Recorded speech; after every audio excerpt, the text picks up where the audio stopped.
Hello, everyone. This is Alan Devlin here with Atlanta News First.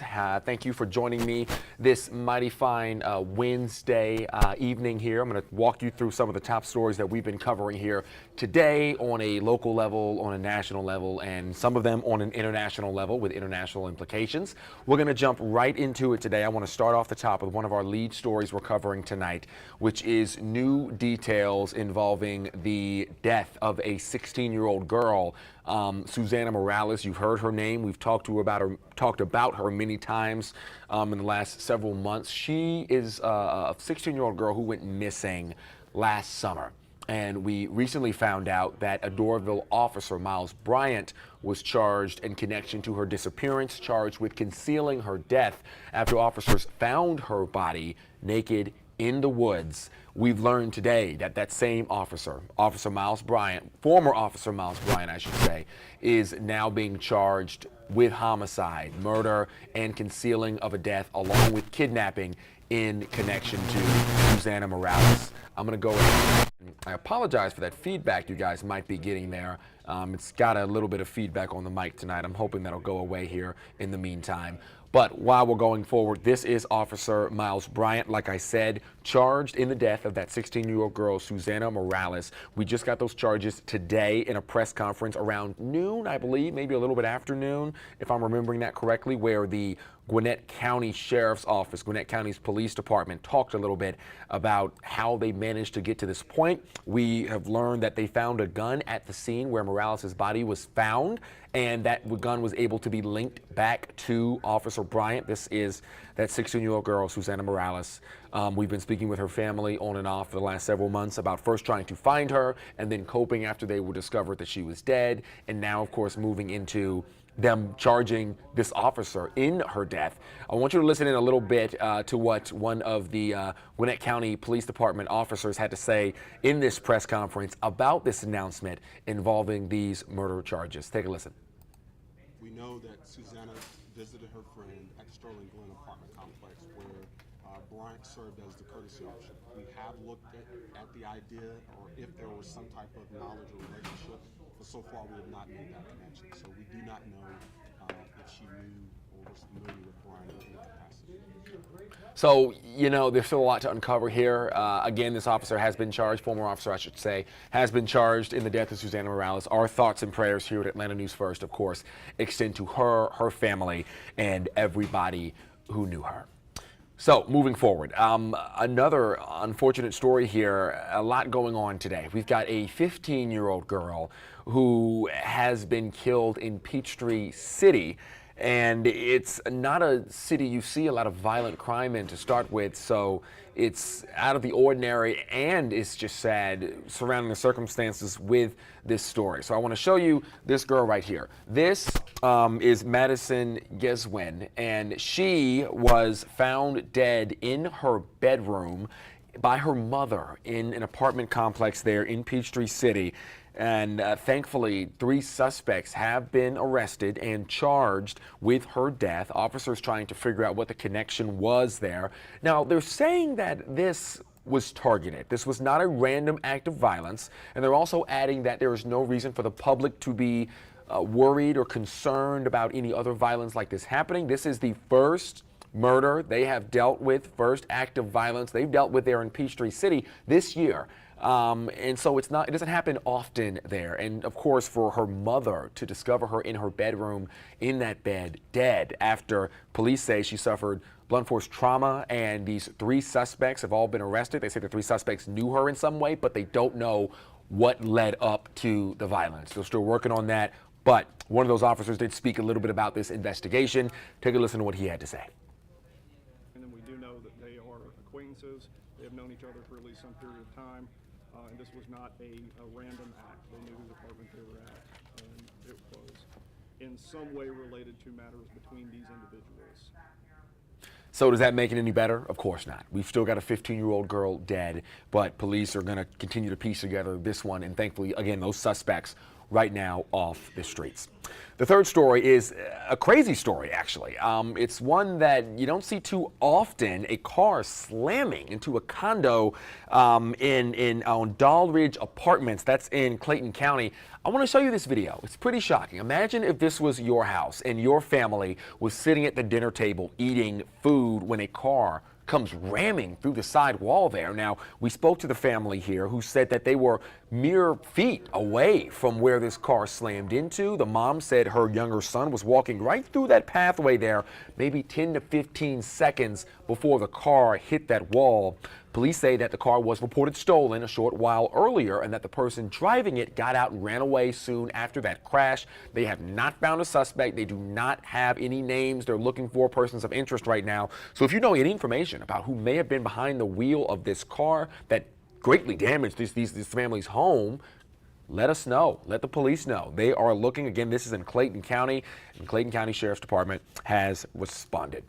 So finally tonight, before I throw things over to Patrick to tell you about the weather, because it's been hot and apparently it's going to stay hot, there was a new image released today by the Pentagon, and it shows a camera angle from one of the F-16s that actually shot down the Chinese spy balloon. And it gives an interesting perspective as to not only, you know, how impressive acts and feats from our U.S. Air Force and military these acts are, but it also shows just how high up that balloon was. I want to see if I can find that photo for you, and this is it right here. So this is out of one of the F-16 jets, and you can see it's flying over that balloon to get a close look at it. This is probably the closest look we've gotten at the balloon. I know most of the images and videos you see are of it either flying, you know, all those hundreds of thousands of feet in the air, 60,000 feet in the air, if I remember correctly. And you know, you see drawings of it, you see video of it getting shot down from the ground, but this is the closest angle we've had. You can see clearly it looks like a satellite. Obviously it's not. It has no actual propulsion to send it into space. That balloon is doing most of the work. And again, it was the size of 3 school buses. So it is massive. This F-16 circling it very, very briefly before it, of course, ended up shooting it down. A successful shoot down, and they're still working on recovering that debris right now, along with the 3 other objects that were shot down over North American airspace in the last 2-3 weeks since that balloon was first shot down. We're still learning exactly what those items are, but the U.S. White House has said that it is not extraterrestrials. It is unidentified objects, but when we usually think about that, we think about aliens from outer space. They say this is not the case. They have not linked it to any specific country, but once we learn a little bit more about what exactly is floating above our airspace, we'll be sure to let you know. So that's all I've got for you today. Those 4, some bad news, some interesting news, but that's just kind of what's going down here this fine Wednesday, the 22nd. It's the 22nd, right, Patrick? Yes, sir. 22nd. All right, so I'm going to go ahead and hand it over to First Alert meteorologist Patrick Pete, who's going to walk you through what has been a very interesting week when it comes to weather. Patrick? It has been unseasonably warm, Alan, and when we walked into the newsroom today, just to give you a heads up of some behind-the-scenes info, we typically have a meeting, a team meeting, where all of our producers, all of our executive producers, directors, meteorologists, reporters, anchors, we're all in the meeting, and the first question they ask was, why is it so warm? Why is it hot? Why are we in record-setting territory? It's February. The thermometer should not say 80 degrees. And here's the setup. There's an area of high pressure that has been in the Gulf of Mexico. And we've been talking about this for the last couple of days. I'll drop that for you. And essentially, whenever you have high pressure, winds flow clockwise around that. So what's happening here is that this warm, moist Gulf air is being funneled into our region. It's been being funneled for days. And the only difference between yesterday and today is that we had some breaks in the clouds. We had lots of sun today, and we knew that was going to be the case, which is why we were forecasting to at least meet that record or break it in some place, and that's exactly what unfolded. You can see to the north of us, there's lots of cold, so don't be confused, don't be fooled. Everybody in the country is not dealing with this warm weather. We've been tracking snow in the Rockies, wintry mix in portions of the Midwest, snow in the Midwest, rain that's been stretching into portions of the Mississippi, lower Mississippi River Valley.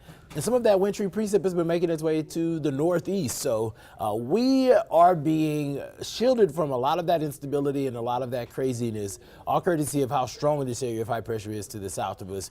And that's going to continue to be the case, at least for parts of the day tomorrow. Right now, satellite and radar pretty quiet. We're looking at lots of clear skies, a couple of high clouds out there, nothing too impressive. Winds have been breezy all day and will continue to be a bit elevated through the evening. I just stepped outside. Listen, go ahead and take your phone with you outside. Go to your patio, bring whatever you're drinking, whether that is sweet tea, lemonade, or whatever, outside with you and hang out on the patio. These numbers are fantastic. It is a beautiful evening. Temperatures are roughly 10 degrees plus, warmer than we were yesterday across on most of the state.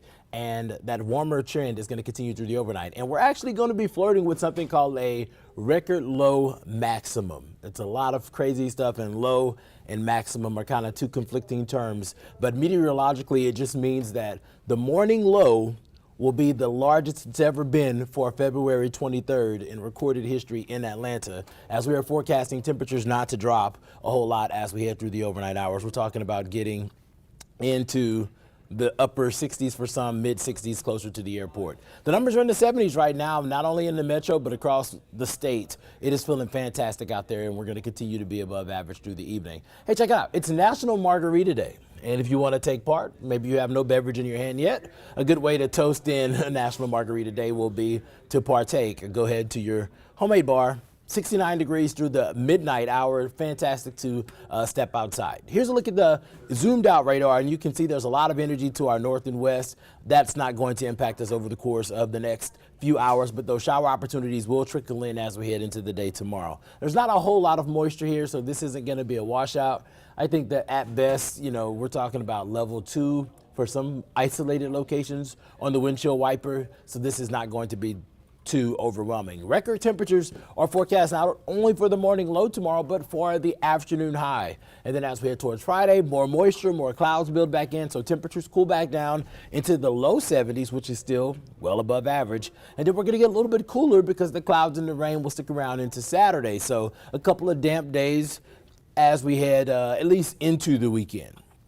Here's a look at the hour-by-hour forecast heading into your Thursday. What we are tracking here is the inability for this to click. So what we will do is just fast forward to the actual forecast for the day tomorrow, which is showing that there's going to be some spotty showers around for the morning drive. Listen, if you can dodge some of those showers and you're in like a nice little dry pocket, good opportunity to roll down that window and enjoy a nice fresh breeze in the morning. The numbers do climb as we head into the afternoon, and we'll get into the low to mid 70s around lunchtime, and then off to the races. After those showers kind of diminish, we're going to be flirting with 80 degrees tomorrow afternoon. So going to be above average, just a little bit more moisture around than what we've seen today.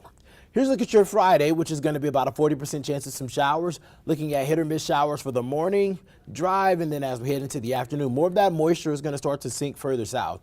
This is all associated with a boundary that's going to kind of stall in the region, not only tomorrow, but not only Friday, but heading into Saturday as well. So there's just going to be pockets of rain that's going to be filtering in and out of the region on Friday and Saturday. You're not going to get it all day, but you are going to be seeing some intermittent showers. And we'll be tracking that through the evening hours. I do think that the better chance for those showers to trickle into portions of Atlanta will arrive around the 5 o'clock drive on a Friday, which is probably horrible timing in theory because 5 o'clock traffic on a Friday is already trash. But we will be tracking that as we head through the evening. And then eventually we'll start to see the moisture die down a little bit for all of you late night, Friday night, midnight stepping out people, myself included. I think we'll have some dry time and some mild numbers before those rain chances kick back up heading into your Saturday. And temperatures are going to be a little bit cooler. We'll get into the upper 60s, and then Sunday will be the day that I think is our best opportunity to actually have some dry time through the afternoon on Sunday. Sunday fun day, mid 70s, just cloudy, so don't expect the gorgeousness that we saw today, but that is in the cards for tomorrow. And then we're watching another system that's going to impact us on Monday. That's going to bring some rain, and even some rumbles of thunder are going to be possible as that system pushes through. We will be drying out as we head towards your Tuesday, and then temperatures are going to be hovering in the 70s as Tuesday and Wednesday are looking pretty solid next week. So I'm going to leave you with the 7-day forecast so that you can make plans, especially for Sunday afternoon, so that you can get in when you need that umbrella, when you don't. And of course, we're going to prepare for this newscast. 9 o'clock coming up, there's lots of news breaking around the city. And obviously, we're going to be updating you with the latest forecast. So we will see you all at 9, 10, and 11.